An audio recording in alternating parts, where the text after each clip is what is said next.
Hello friend, welcome to our channel Upvan education. आज जो हम देखेंगे इग्नू एमए पॉलिटिकल साइंस का असाइनमेंट देखेंगे कि किस तरीके से बनाना है। उसमें जो है आपका एमपीएस 4 रहेगा, तुलनात्मक राजनीति, मुद्दे एवं प्रवृत्तियाँ, यानी कंपैरेटिव पॉलिटिक्स का देखेंगे। और बाकी जो एमपीएस 1 2 3 है वो भी मैंने क्या कर दिया है, अपलोड कर दिया है, तो वो भी आप जाकर देख सकते हैं। तो ये असाइनमेंट केवल जो आपका असाइनमेंट में ही काम नहीं आएगा। आप जो पेपर देंगे, जनवरी में लिया होगा तो दिसंबर में आपका पेपर जो होगा तो उसमें भी आपको काम आएगा। तो यहाँ से भी आप पढ़ सकते हैं, और जो आप असाइनमेंट बनाएंगे तो वहाँ पर भी आपको ये क्या आ सकता है, काम आ सकता है। तो आइए एक एक करके देखते हैं क्या है इसमें। और ये फ्रंट पेज है क्वेश्चन का, ठीक है ना। जैसे इसमें लिखा है, किन्हीं 5 प्रश्नों के उत्तर 500 शब्दों में दीजिए और प्रत्येक भाग में से कम 2 प्रश्न के उत्तर दीजिए, और प्रत्येक प्रश्न कितने अंक का है, 20 अंकों का है। तो यानी इसमें से 2 क्वेश्चन करने हैं, ठीक है ना। और इसमें से दो क्वेश्चन करने हैं, और दो दो चार हो गए, या फिर हो गया आपका एक इसमें से कर लीजिए या एक इसमें से कर लीजिए, तो 5 क्वेश्चन हो गए, ठीक है ना। तो इस तरीके से करना है। तो एक दो क्वेश्चन मैं पढ़ भी देता हूँ आपकी सहूलियत के लिए, ठीक है ना। जैसे राष्ट्रवाद के प्रमुख दृष्टिकोण की संक्षेप में व्याख्या कीजिए, ठीक है ना। राज्य के आंतरिक कार्य पद्धति पर वैश्वीकरण के प्रभाव की समालोचनात्मक व्याख्या, ये शॉर्ट नोट भी आ जाता है। नागरिक समाज पर ग्रामसी के विचार, राजनीतिक अर्थव्यवस्था की मार्क्सवादी अवधारणा, राज्य निर्माण और राष्ट्र, ये 250-250 शब्द में देने शॉर्ट नोट वाले, ठीक है ना। तो अपने हिसाब से कर लेना। और बाकी समझदार तो हो गई, एमए कर रहे हो तो इसमें कोई बड़ी बात नहीं है। तो आइए एक एक करके देखते हैं। ये फ्रंट पेज है, स्क्रीनशॉट लेते चलना, ठीक है ना। और मैंने पहले ही बताया पेपर में भी काम आएगा, तो पढ़ सकते हैं आप यहाँ से। थोड़ा क्वेश्चन आपके क्या हो जाएंगे, कवर हो जाएंगे। तो आइए फर्स्ट क्वेश्चन से देखते हैं। पहला क्वेश्चन क्या है, राष्ट्रवाद के प्रमुख दृष्टिकोण की संक्षेप में व्याख्या कीजिए। यानी राष्ट्रवाद क्या होता है, मैंने बताया था। राष्ट्रवाद का मतलब होता है कि राष्ट्र का मतलब देश, और वाद का मतलब प्रेम, यानी अपने देश के प्रति जो प्रेम की भावना होती है उसी को क्या बोलते हैं, राष्ट्रवाद। उसी को समझने के विभिन्न क्या है, दृष्टिकोण है। राष्ट्रवाद का उदारवादी दृष्टिकोण है, जिसमें मानवतावादी, विस्तारवादी, ठीक है ना, राष्ट्र की मार्क्सवादी दृष्टिकोण, राष्ट्र का अविभाज्य फासीवादी दृष्टिकोण, साम्राज्यवादी दृष्टिकोण, मानवता, ठीक है ना, इस तरीके से। तो पहले लिख दिया है सीक्वेंस में, फिर एक एक करके डिस्क्राइब करते हैं कि मानवतावादी दृष्टिकोण क्या है, ठीक है ना। इसका उल्लेख सबसे पहले बोलिन ब्रोक, रूसो, हार्डर, फिक्टे, इन सब ने किया है। हार्डर ने मानव जाति प्रकृति और तर्क से अलग किया है। तो ये सब आप देख लेना, मैं पढ़ नहीं रहा हूँ कि वीडियो क्या हो जाएगी, लंबी हो जाएगी। तो आप क्या करना है, स्क्रीनशॉट लेते हुए चलना, ठीक है ना। और पॉलिटिकल साइंस है तो आप जानते ही हैं, अच्छे अच्छे कोटेशन, अच्छे अच्छे बुकों का नाम देंगे तो क्या होगा, अच्छा होगा। जैसे यहाँ पे फिक्टे की एक कृति है, द क्लोज्ड कॉमर्शियल स्टेट, तो इसमें भी कुछ बताया है। क्या बताया है कि इसमें बताया कि कोई राष्ट्र आर्थिक रूप से आत्मनिर्भर नहीं हो सकता जब तक वह राजनीतिक सत्ता के रूप में जीवित नहीं रहता, ठीक है ना। तो कोई भी देश आर्थिक रूप से मतलब इकोनॉमिकली अच्छा नहीं होगा जब तक वहाँ की पॉलिटिकल स्टेबिलिटी नहीं होगी, ठीक है ना। तो आप स्क्रीनशॉट लेते हुए चलना। ये साम्राज्यवादी दृष्टिकोण हो गया आपका, ठीक है ना। लेविज, सीले, तो आप देख लेना इसको। लेविज, सीले ने क्या बोला, तो ऐसे ऐसे आप लिख सकते हैं। उदारवादी दृष्टिकोण है, ये थोड़ा सा साइड में कट गया है फोटो लेते हुए। कौन सा है, उदारवादी, ठीक है ना, लिबरलिस्ट अप्रोच, ठीक है ना। तो आप स्क्रीनशॉट ले लेना इसका अच्छे से। ये मार्क्सवादी दृष्टिकोण हो गया, जैसे कि आप देख सकते हैं, ठीक है ना। कार्ल मार्क्स के बारे में तो सुना ही होगा। तो ये सारी चीज़ें हैं इसमें।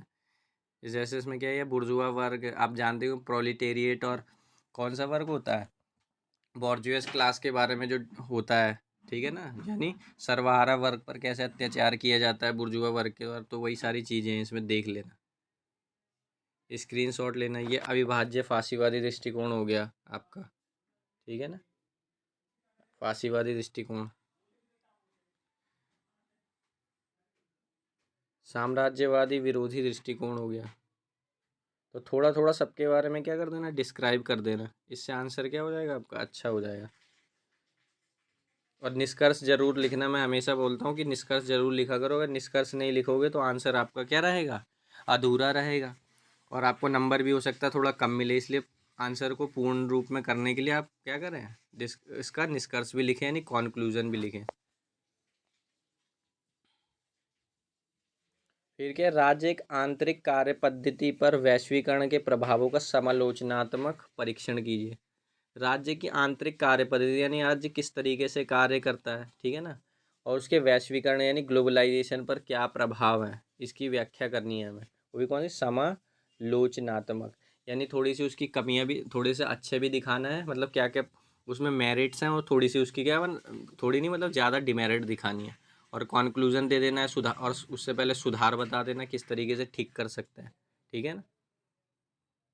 ये साइड साइड में हल्का पूरा ही है, वैसे आपको आ जाएगा समझ में, थोड़ा सा जल्दबाजी में मैंने ले लिया था फ़ोटो, क्योंकि मैं जमा करने जा रहा था तो मैंने सोचा डाल दूंगा खींच के, ठीक है ना। बढ़ाते जा रहा हूँ, आप स्क्रीनशॉट लेते जाइए, ठीक है ना। और कहीं भी दिक्कत आता है तो आप कमेंट बॉक्स में लिख सकते हैं। और वैसे भी अगर आप एमए में हैं तो इतने समझदार होंगे ही कि चीज़ों को किस ढंग से करना है, कोई बच्चे तो हैं नहीं। वैश्विक ग्राम, ठीक है ना, अतः ये निष्कर्ष जरूर लिखना है। उसके बाद आ गया क्या, नागरिक समाज पर ग्रामसी के क्या विचार हैं, ठीक है ना, तो ये बता देना है। ये पेपर में भी क्वेश्चन यहाँ से आया था और आता ही है, अब देख लेना, ठीक है ना, तो अच्छा हो जाएगा, यहाँ से पढ़ लेंगे, नहीं तो बुक पढ़ने जाएंगे तो हो सकता वो क्वेश्चन पढ़ लेना जो इसमें नहीं लिखा हो। टोटल 10 क्वेश्चन होते हैं, 12 क्वेश्चन पढ़ने पड़ते हैं, उसमें से 5 क्वेश्चन हमें करने हैं, तो 5 क्वेश्चन आपके यहीं से कवर हो जाएंगे, और 2-5 क्वेश्चन देख लेना पेपर के लिए, ठीक है ना।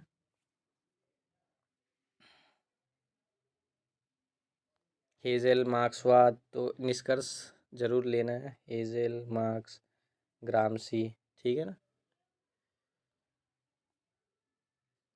अब ये ख आ गया, राजनीतिक अर्थव्यवस्था की मार्क्सवादी अवधारणा। मार्क्सवाद क्या सोचता है, यानी पॉलिटिकल इकोनॉमी, यानी पॉलिटिकल इकोनॉमी का मतलब क्या होता है, यानी राजनीतिक अर्थव्यवस्था के जनक एडम स्मिथ हैं, जानते होंगे, ठीक है ना। एडम स्मिथ ने एक बुक भी लिखी थी, वेल्थ ऑफ नेशन, ठीक है ना। अर्थशास्त्र एक ऐसे उपागम है जो राज्य और अर्थव्यवस्था के बीच अंतःक्रिया के आधार पर राजनीतिक व्यवस्था का अध्ययन करता है। राजनीतिक अर्थव्यवस्था में राज्य अर्थव्यवस्था को प्रभावित करता है। आर्थिक मुद्दे राज्य की नीति निर्माण को, यानी जो आर्थिक मुद्दे होते हैं वो राज्य की नीति निर्माण में क्या होते हैं, व्याख्या करते हैं।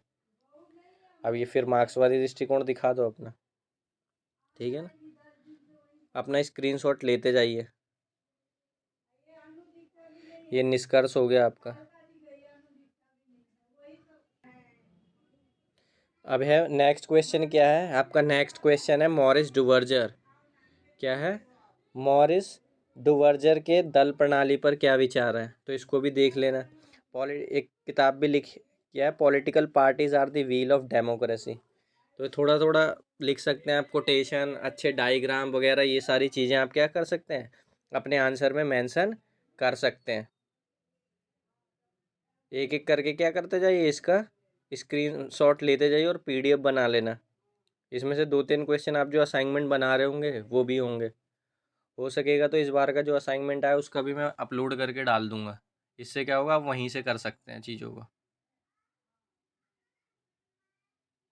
फिर नेक्स्ट क्वेश्चन क्या है आपका, नेक्स्ट क्वेश्चन क्या है, पर्यावरणीय विचार विमर्शी में प्रमुख मुद्दे पर विकासशील देशों की स्थितियों का आकलन कीजिए, यानी पर्यावरण के जो मुद्दे हैं, विकासशील देश कैसे सोचते हैं, विकसित देश कैसे सोचते हैं, क्योंकि विकसित, आपने देखा होगा विकसित देश तो विकसित हो ही गए हैं और विकासशील देश विकास कर रहे हैं।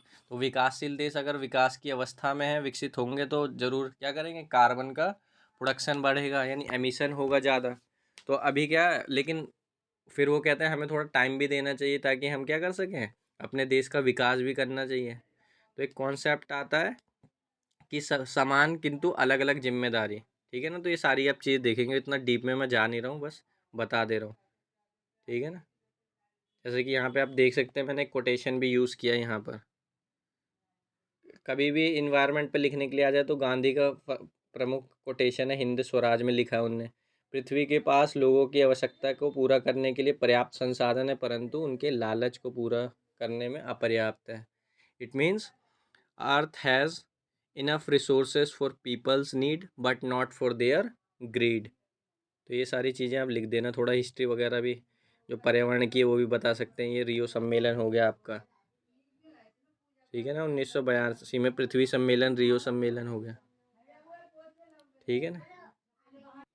तो आप इसका स्क्रीनशॉट लेते जाना और बना लेना, ठीक है ना। मैं आगे बढ़ा रहा हूँ, ठीक है ना। इसमें थोड़ा संविधान के बारे में, सस्टेनेबल डेवलपमेंट गोल के बारे में पढ़िए, थोड़ा सा करंट को जोड़ दीजिए, ठीक है ना। इस तरीके से आपका आंसर क्या हो जाएगा, अच्छा हो जाएगा। जैसे कि यहाँ पे देखना, यहाँ पे किसने कब तक जीडीपी को मतलब कितना उत्सर्जन करते हैं, ये सारी चीज़ें लिखी है। वर्तमान में 4 दाता है अनुदान, ये सब नीदरलैंड, डेनमार्क, ये सारी चीज़ें। मूलभूत आवश्यकता, जैविक संसाधन कायम करना वाला प्रयोग, तो ये सारी चीज़ें। पेटेंट अधिकार, बौद्धिक, यूएनएफसीसी इसी में ही आया था, ठीक है ना। यूनाइटेड नेशन फ्रेमवर्क कन्वेंशन और क्लाइमेट चेंज, यही है कॉमन बट डिफ्रेंशिएट रिस्पॉन्सिबिलिटी, ठीक है ना। इसका मतलब है सब देश अपने क्षमता के अनुसार क्या करेंगे, पर्यावरण को संरक्षण करने का प्रयास करेंगे, यानी जो विकसित देश हैं उनकी जिम्मेवारी क्या होगी, अधिक होगी। तो ये सारी चीज़ें आती हैं इसमें। और ये इन्वायरमेंट वाला क्वेश्चन तो मतलब बहुत वो है, पॉपुलर है, आता ही आता है वर्तमान में, ठीक है ना। तो ये क्वेश्चन ज़रूर पेपर के लिए भी तैयार करके चले जाना। और थोड़ा जो करंट होगा वो भी आप क्या कर सकते हैं, इसमें लिख सकते हैं। जैसे ग्लासगो सम्मेलन के बारे में लिखा हुआ है, तो ये सारी चीज़ें आप क्या कर सकते हैं, लिख सकते हैं। और कभी मौका मिले तो ऐसा चश्मा भी बना दीजिए, ठीक है ना। इससे आपका आंसर क्या है, निष्कर्ष में अच्छा लगेगा कि डायग्राम आप जानते हैं, थोड़ा भारत का भी टच दे दिया है कि भारत में भी स्वच्छ भारत अभियान चला था 2014 में, इस तरीके से, ठीक है ना। तो ये था आज का पूरा लेक्चर। कहीं भी दिक्कत आती है तो आप कमेंट बॉक्स में कर सकते हैं। Thanks for watching this lecture.